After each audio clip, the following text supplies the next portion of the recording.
Hello everyone, this is Tashif and welcome to my videos. আজকের এই ভিডিওতে আমি আপনাদেরকে দেখাতে যাচ্ছি আমার গ্রাম।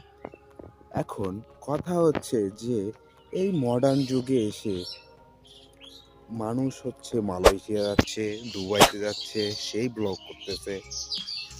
মানুষ ইন্ডিয়াতে যাচ্ছে, কাশ্মীরে যাচ্ছে, ট্যুরে যাচ্ছে, সেই ব্লগগুলো দিচ্ছে। আপনারা কেন তাহলে আপনার প্রয়োজনীয় এবং গুরুত্বপূর্ণ সময়গুলো নষ্ট করে আমার এই ব্লগটা দেখবেন? তাই তো প্রশ্ন। এই প্রশ্নের উত্তর একদম সিম্পল। আপনি যত বাহিরের দেশে যান না কেন বা যতই এক্সপেন্সিভ জায়গায় যান না কেন, গ্রামের যে সৌন্দর্য এইটা শুধু গ্রামেই পাওয়া যায় না। দুবাইতে পাবেন, না ইতালিতে পাবেন, না মালয়েশিয়াতে পাবেন, না ইন্ডিয়াতে পাবেন, না কাশ্মীরে পাবেন। বাংলার বাঙালি সৌন্দর্য একমাত্র রয়েছে গ্রামীণ সৌন্দর্য। আর কেন এই গ্রামীণ সৌন্দর্য দেখব? চলুন আপনাদেরকে একটা গল্প শোনাই।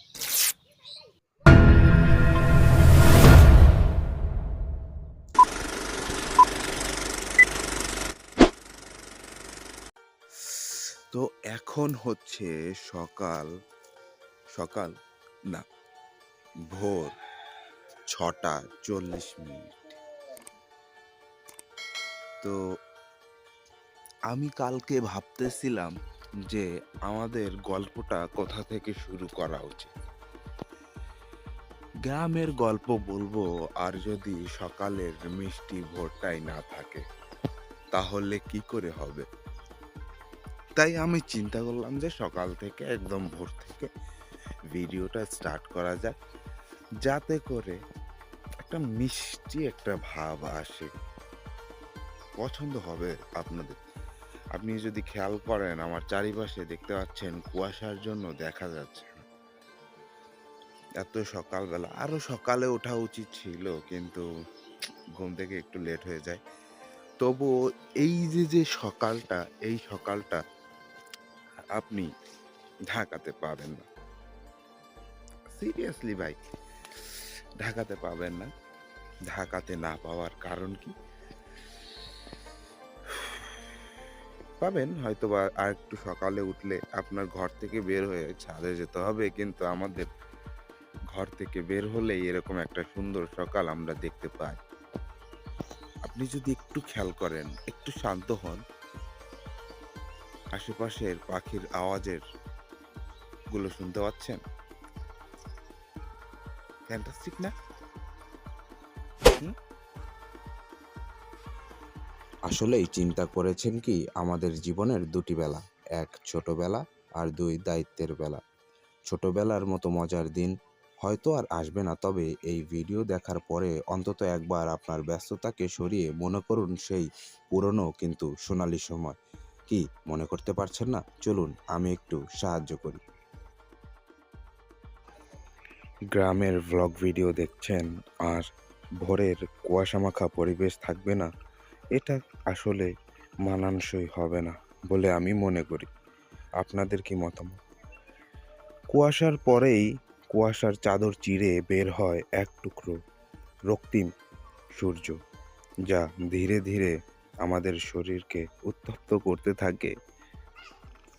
এরকম মুহূর্তের দৃশ্য হয়তো ভিডিওর মাধ্যমে বোঝানো সম্ভব নয়, তবে অবশ্যই সামনে থেকে দেখে মনোমুগ্ধকর হবেন। মনে করুন তো একবার, ছোটবেলায় এরকমই কোনো শীতের সকালে বাবা মা উঠিয়ে দিয়েছিল মক্তবে যাওয়ার জন্য। আর সেই মক্তবে আমরা যেতাম আরবি পড়তে। মক্তবের পরেই দুপুরে আমরা স্কুলে থাকতাম, তবে দুপুরে স্কুল বন্ধ থাকলে কর্দমাক্ত এই মাটিতে আমাদের আনন্দের অভাব ছিল না। দু জমিনের মাঝে আল দিয়ে চলে যাওয়া পানি প্রবাহ আর সবুজে ধানক্ষেত দেখে হয়তো মনে পড়ে যাচ্ছে আমাদের সেই ছোট্টবেলার কথা, যখন আমরা কিনা বাবাদের সাথে যেতাম জমিতে। কষ্ট হয়ে গেলে অবশ্য পাশেই পুকুর পাড় ছিল, যেখানে বসতাম, ছায়া ছিল, বাতাস ছিল, আর পুকুরের মাছও ছিল। মাছেদের খাবার দিতাম হয়তোবা, অথবা পুকুরে গোসল করতে নামতাম আমরা।